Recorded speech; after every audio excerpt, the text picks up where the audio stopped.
Continuando a série, Entenda definitivamente a doutrina católica. Abordaremos nesse vídeo a terceira parte do sexto bloco de artigos, que será dividido em 4 partes, com o tema A Igreja. Já peço que deixe seu like, seu comentário e compartilhe o vídeo para alcançarmos mais pessoas, e se inscreva no canal para acompanhar nossos próximos vídeos. Sem mais delongas, vamos ao vídeo.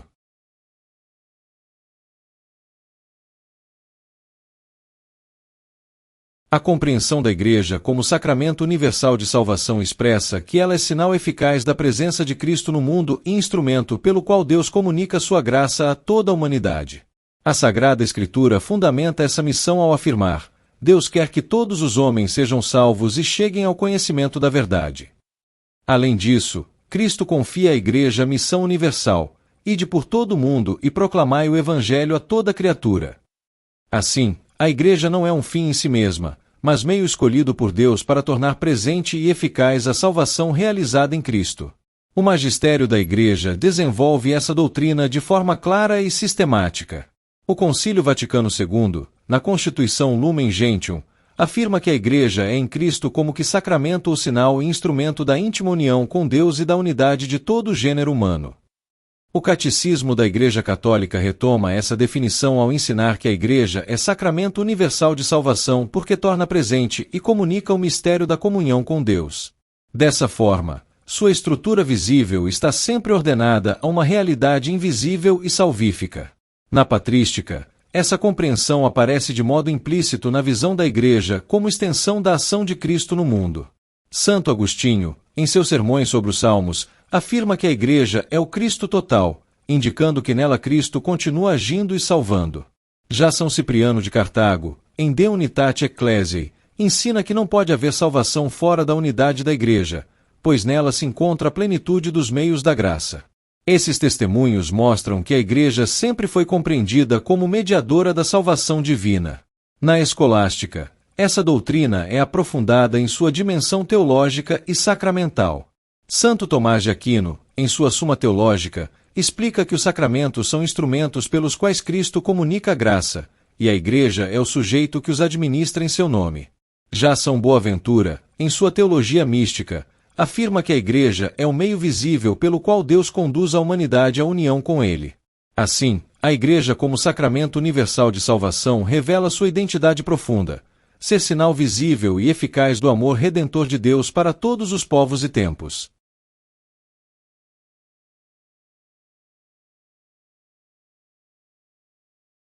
A comunhão dos santos é uma das verdades centrais da fé católica, expressando a união espiritual entre todos os membros da Igreja, vivos e falecidos, em Cristo.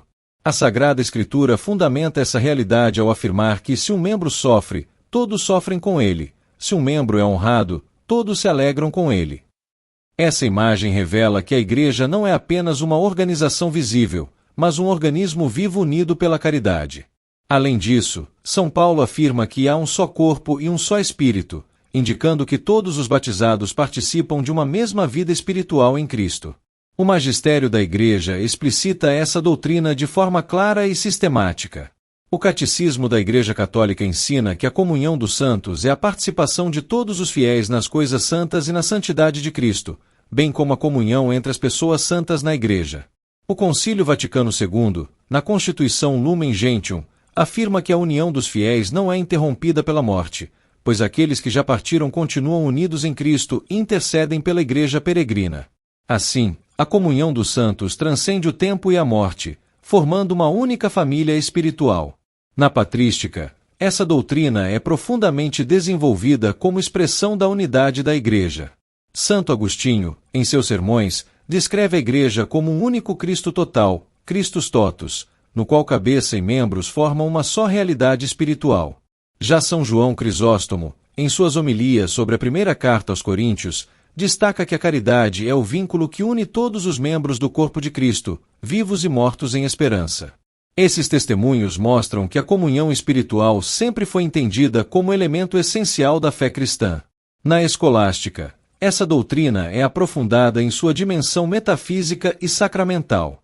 Santo Tomás de Aquino, em sua Suma Teológica, explica que a caridade une todos os membros da Igreja em uma única realidade espiritual, permitindo inclusive a comunicação de bens espirituais entre eles.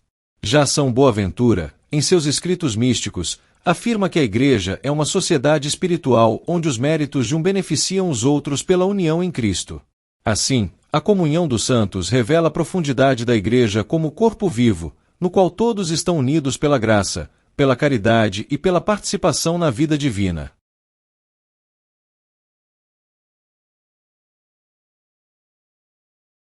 A Igreja, segundo a doutrina católica, possui simultaneamente uma dimensão visível e outra invisível, formando uma única realidade sobrenatural e histórica. A Sagrada Escritura já aponta essa dupla dimensão ao afirmar: o Senhor conhece os que lhe pertencem, indicando uma pertença interior que não se reduz ao aspecto externo. Ao mesmo tempo, Cristo constitui uma comunidade visível ao enviar os apóstolos com missão concreta: como o Pai me enviou, também eu vos envio. Assim, a Igreja é ao mesmo tempo realidade espiritual de graça e sociedade visível e estruturada no tempo. O magistério da Igreja desenvolve essa compreensão de forma clara e equilibrada. O Concílio Vaticano II, na Constituição Lumen Gentium, ensina que a Igreja é ao mesmo tempo sociedade visível e comunidade espiritual, comparável ao mistério do Verbo encarnado, no qual natureza humana e divina estão unidas. O Catecismo da Igreja Católica reforça essa doutrina ao afirmar que a Igreja é realidade complexa, constituída por elementos humanos e divinos que se integram numa única realidade. Dessa forma, o visível e o invisível não se opõem, mas se complementam na única Igreja de Cristo. Na patrística, essa unidade entre realidade visível e espiritual já era intuída como mistério da fé. Santo Agostinho, em seus sermões, afirma que muitos pertencem exteriormente à Igreja, mas nem todos vivem interiormente a caridade que os une a Deus, distinguindo assim a aparência externa da realidade espiritual. Já São Cipriano de Cartago, em De Unitate Ecclesiae, enfatiza que a Igreja é uma só, visível na unidade dos bispos e invisível na comunhão espiritual que os fiéis compartilham em Cristo. Esses testemunhos mostram que a distinção entre visível e invisível sempre esteve presente na reflexão cristã. Na escolástica, essa doutrina é sistematizada com maior precisão conceitual. Santo Tomás de Aquino, em sua Suma Teológica, explica que a Igreja é um corpo místico cuja cabeça é Cristo, e cujos membros visíveis participam de uma realidade espiritual invisível. Já São Boaventura, em sua Teologia Mística, afirma que a Igreja é ao mesmo tempo peregrina e celestial, unindo realidade histórica e mistério divino. Assim, a estrutura visível e invisível da Igreja revela sua natureza única, uma comunidade concreta na história que, ao mesmo tempo, participa da vida eterna de Deus.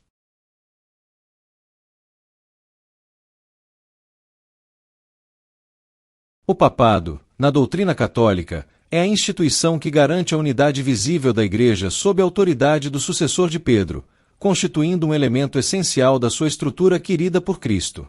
A Sagrada Escritura fundamenta essa missão ao relatar a entrega das chaves a Pedro. Tu és Pedro, e sobre esta pedra edificarei a minha igreja, bem como o mandato pastoral, apacenta as minhas ovelhas.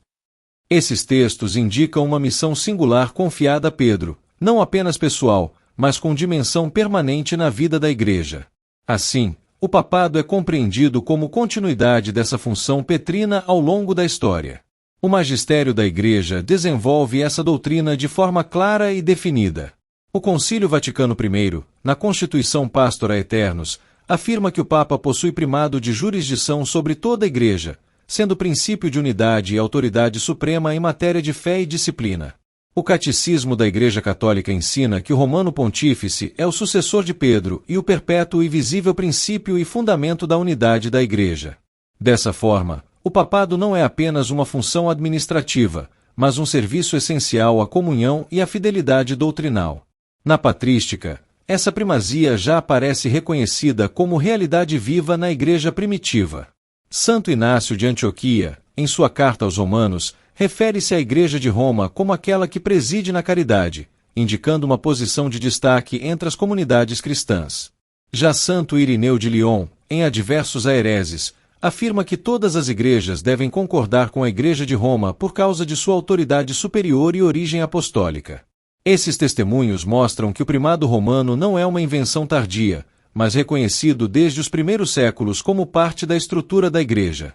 Na escolástica, o papado é analisado em sua dimensão teológica e jurídica como elemento necessário à unidade da Igreja. Santo Tomás de Aquino, em sua reflexão sobre a Igreja na Suma Teológica, afirma que é conveniente que haja um chefe visível para preservar a unidade do corpo eclesial.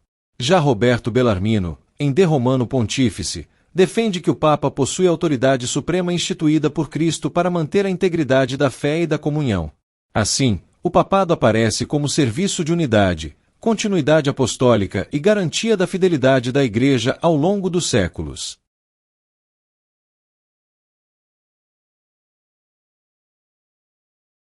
A infalibilidade papal é uma doutrina da Igreja Católica que afirma que o Romano Pontífice, quando fala ex cátedra em matéria de fé e moral, é preservado do erro pelo auxílio do Espírito Santo. Essa verdade encontra fundamento na promessa de Cristo a Pedro: Eu roguei por ti, para que tua fé não desfaleça, e tu, uma vez convertido, confirma os teus irmãos. Essa passagem indica uma missão específica de confirmação na fé, confiada a Pedro e, por consequência, aos seus sucessores. Assim, a infalibilidade não é privilégio pessoal, mas um serviço à preservação da fé apostólica. O magistério da Igreja definiu essa doutrina de forma solene no Concílio Vaticano I, na Constituição Pastor Aeternus, ao ensinar que o Papa é infalível quando proclama, de forma definitiva, uma doutrina de fé ou moral a ser sustentada por toda a Igreja. O Catecismo da Igreja Católica reafirma essa verdade ao afirmar que o Papa possui assistência especial do Espírito Santo para preservar a Igreja na verdade revelada. Dessa forma, a infalibilidade não significa ausência de pecado ou de erro pessoal, mas uma proteção divina em circunstâncias específicas do magistério solene. Na patrística, embora a formulação técnica seja posterior, há testemunhos da necessidade de uma autoridade garantidora da fé. Santo Irineu de Lyon, em Adversus a Hereses, afirma que todas as igrejas devem concordar com a Igreja de Roma por sua preeminência na preservação da tradição apostólica. Já São Cipriano de Cartago, em De Unitate Ecclesiae, ressalta a importância da unidade visível da fé como critério contra a divisão doutrinal. Esses testemunhos indicam a consciência antiga de que a Igreja possui um princípio visível de garantia da verdade. Na escolástica, a infalibilidade é compreendida como consequência da assistência divina à Igreja enquanto corpo docente. Santo Tomás de Aquino, em sua Suma Teológica, afirma que a Igreja não pode errar universalmente na fé, pois é guiada pelo Espírito Santo na verdade. Já Roberto Bellarmino, em De Romano Pontífice, desenvolve a ideia de que o Papa, ao definir solenemente doutrinas de fé, é preservado do erro por assistência divina especial. Assim, a infalibilidade papal aparece como garantia da fidelidade da Igreja à revelação, assegurando que a verdade ensinada por Cristo permaneça íntegra ao longo da história.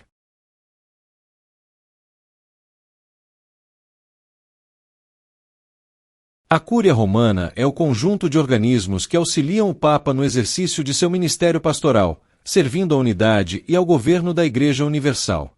Sua razão de ser está ligada à própria missão confiada por Cristo a Pedro de confirmar os irmãos na fé e apacentar o rebanho.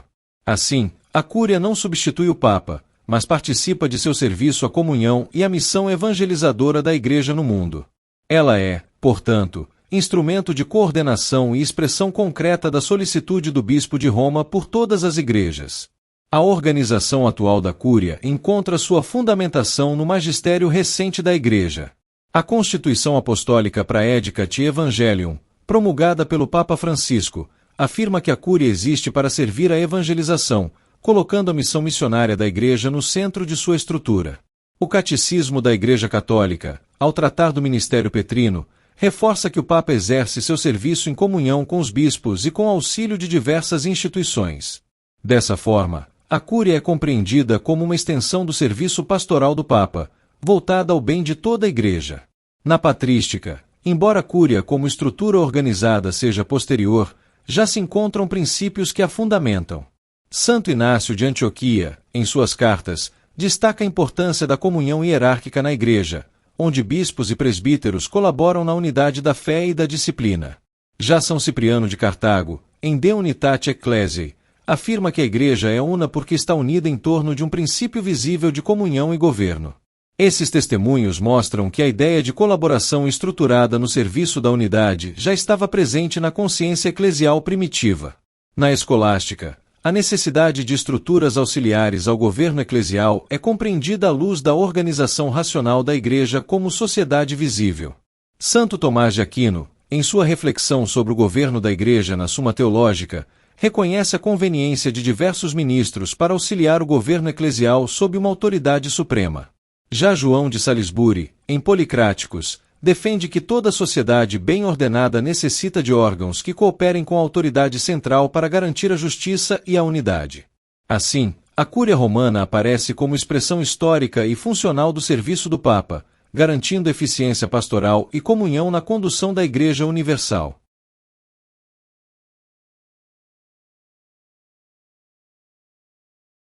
O Colégio dos Bispos é uma realidade essencial na estrutura da Igreja Católica, expressando a continuidade do ministério apostólico confiado por Cristo aos 12. A Sagrada Escritura mostra essa dimensão colegial desde o início da missão da Igreja, quando os apóstolos, reunidos em Jerusalém, deliberam em conjunto sobre questões doutrinais. Os apóstolos e os presbíteros, de comum acordo, decidiram.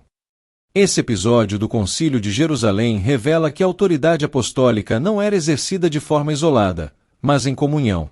Assim, o episcopado colegial tem sua raiz na própria prática apostólica. O magistério da Igreja desenvolve essa doutrina de forma clara e sistemática.